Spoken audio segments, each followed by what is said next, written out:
La vision de Joseph dans la sourate 12 ayat 4 à 6 est la conséquence d'Ésaïe 14. Quand Joseph dit à son père, « Ô mon père, j'ai vu en songe 11 étoiles, et aussi le soleil et la lune. Je les ai vus prosternés devant moi. Ô mon fils, dit-il, ne raconte pas ta vision à tes frères car ils montraient un complot contre toi. Le diable est certainement pour l'homme un ennemi déclaré. Ainsi ton Seigneur te choisira et t'enseignera l'interprétation des rêves, et il parfera son bienfait sur toi et sur la famille de Jacob, tout comme il a parfait auparavant sur tes deux ancêtres, Abraham et Isaac, car ton Seigneur est omniscient et sage. » La vision de Joseph est celle que Ésaïe décrit comme suit, Ésaïe chapitre 14 versets 12 à 15. Tu disais en ton cœur, je monterai au ciel, j'élèverai mon trône au-dessus des étoiles de Dieu. Je m'assiérai sur la montagne de l'assemblée, à l'extrémité du septentrion. Je monterai sur le sommet des nues, je serai semblable au Très-Haut. Certes, la vision de Joseph était un songe. Mais Allah lui fit don de divination. La divination, c'est le don d'interpréter les rêves. La divination est en ce sens, l'art de découvrir ce qui est caché dans les ténèbres, via des moyens qui ne relèvent pas d'une connaissance naturelle. La faculté, l'action de deviner, et de prévoir. L'action de présager par prescience, de calculer par la connaissance, l'avenir et les événements futurs. Le soleil qui se prosterne, c'est Dieu qui se prosterne au sens chrétien. Et la lune qui se prosterne, c'est Allah lui-même qui se prosterne, au sens islamique. Les 11 étoiles sont les 11 frères de Joseph, Ruben, Siméon, Lévi, Juda, Issachar, Zabulon, Dan, Nephtali, Gad, Azer et Benjamin. Le soleil pourrait être interprété comme Joseph lui-même, ou comme son père Jacob. Et la lune pourrait être interprétée comme sa sœur Dina, ou également comme le dieu lunaire, le dieu du temps, Allah. En effet, Jacob a eu une fille et 12 fils au total, et ce avec 4 épouses, ou pour être tout à fait exact, avec ses 2 femmes Léa puis Rachel et leurs 2 servantes Bila et Zilpa. C'est une famille de 18 membres, si on compte Rachel, Léa, Bila, Zilpa et Dina. 13 hommes et 5 femmes. Dans le rêve de Joseph, 13 astres en plus de la lumière, se sont prosternés à lui. Car la Bible est précisément un livre patriarcal, et non matrimonial. Pour mémoire, 12, c'est aussi le nombre de disciples appelés par Jésus. Et si Jésus se compte lui-même, ils reviennent à 13. Comme les 12 signes astrologiques. Ce sont, dans l'ordre, le bélier, le taureau, les gémeaux, le cancer, le lion, la vierge, la balance, le scorpion, le sagittaire, le capricorne, le verseau et les poissons. Auxquels s'ajoute, parfois, le méconnaissable signe du serpentaire. Il y a donc bien 13 constellations constituant les zodiaques. Le zodiaque est une zone de la sphère céleste parallèle à l'écliptique dans laquelle se situe le mouvement apparent du Soleil. Un observateur sur Terre voit le Soleil, les planètes et la Lune se déplacer dans la bande du zodiaque car tous semblent bouger dans le même plan de l'écliptique. Le zodiaque est par définition, la zone circulaire du ciel à l'horizon, dans laquelle le Soleil et les constellations se lèvent au cours de l'année. Les constellations du ciel sont au nombre de 88. Nous en connaissons certaines et nous sommes capables de les épeler. Il y a d'abord les constellations dites circumpolaires. Composées par la grande ours, la petite ours, le dragon, la girafe, le cassiopée, le lynx et la céphée. Ensuite viennent les constellations du printemps, formées par le bouvier, le lion, le petit lion et la vierge. Les constellations d'été sont les étoiles de la lyre, du cygne, l'aigle, le petit renard, le lézard, la flèche, Hercule et la couronne boréale.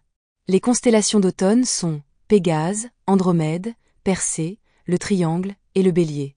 Les constellations d'hiver sont le cocher, les gémeaux, le cancer, les chiens de chasse et la chevelure de Bérénice.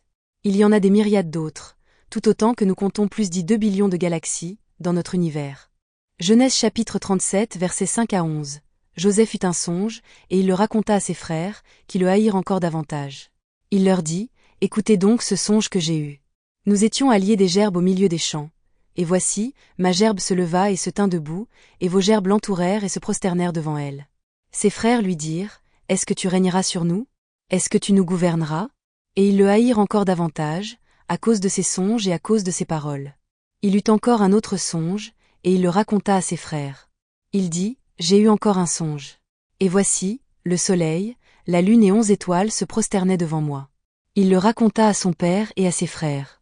Son père le réprimanda, et lui dit, « Que signifie ce songe que tu as eu? Faut-il que nous venions, moi, ta mère et tes frères, nous prosterner en terre devant toi ?»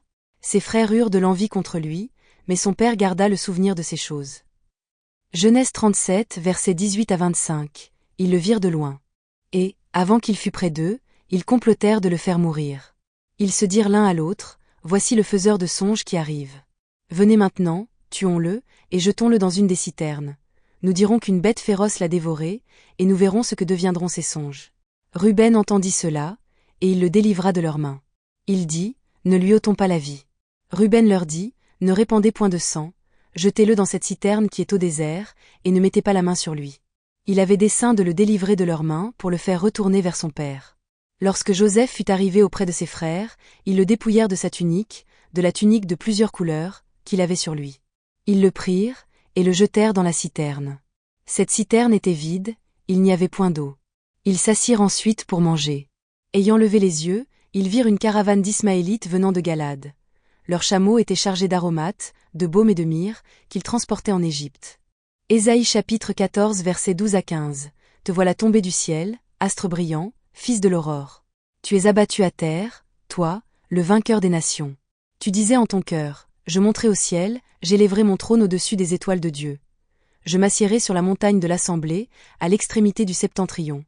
Je monterai sur le sommet des nues, je serai semblable au Très-Haut. Mais tu as été précipité dans le séjour des morts, dans les profondeurs de la fosse.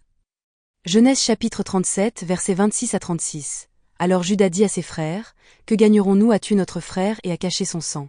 Venez, vendons-le aux Ismaélites, et ne mettons pas la main sur lui, car il est notre frère, notre chair. Et ses frères l'écoutèrent. Au passage des marchands madianites, ils tirèrent et firent remonter Joseph hors de la citerne.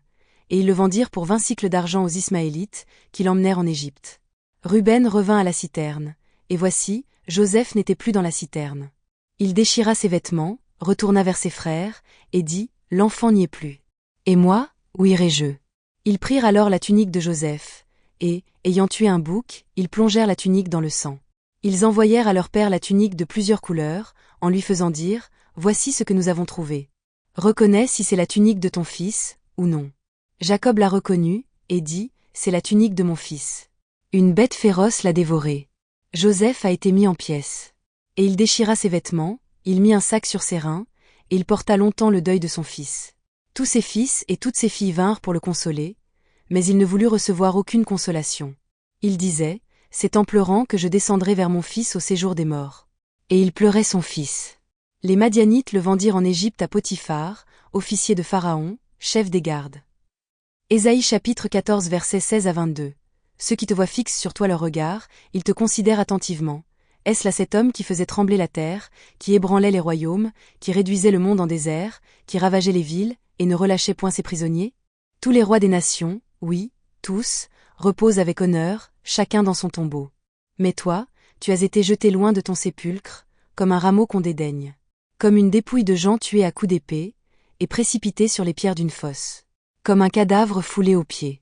Tu n'es pas réuni à eux dans le sépulcre, car tu as détruit ton pays, tu as fait périr ton peuple. On ne parlera plus jamais de la race des méchants.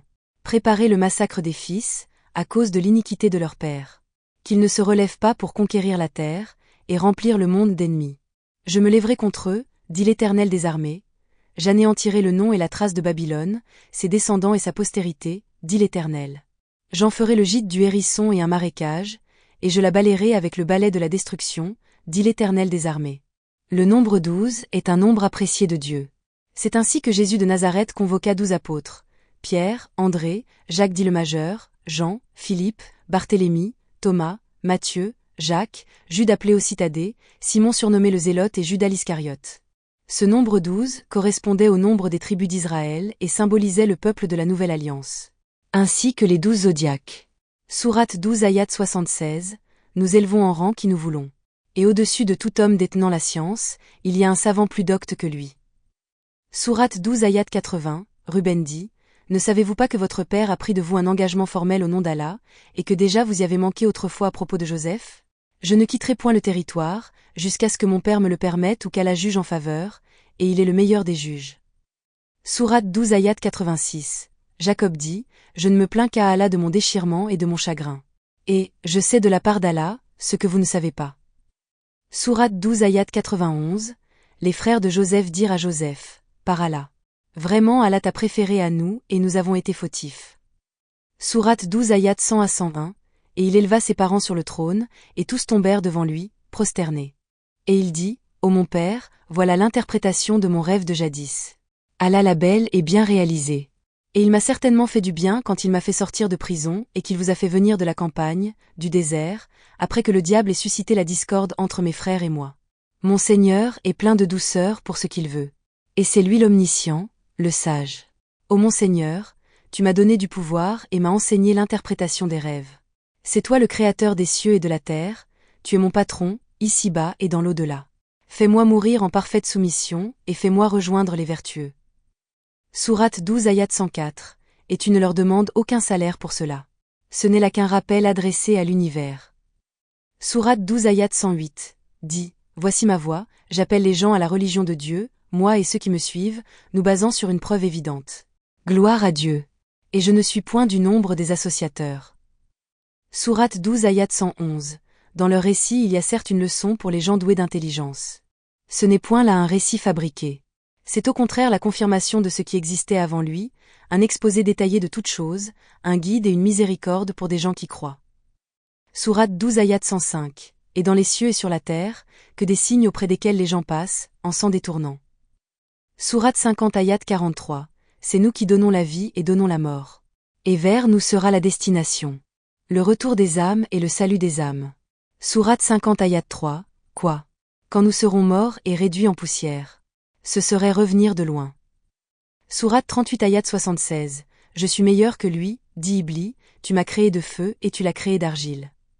De même que Joseph disait à sa famille par l'intermédiaire de ses songes, je suis meilleur que mes frères, mon père m'a adoré et il m'a préféré à mes frères.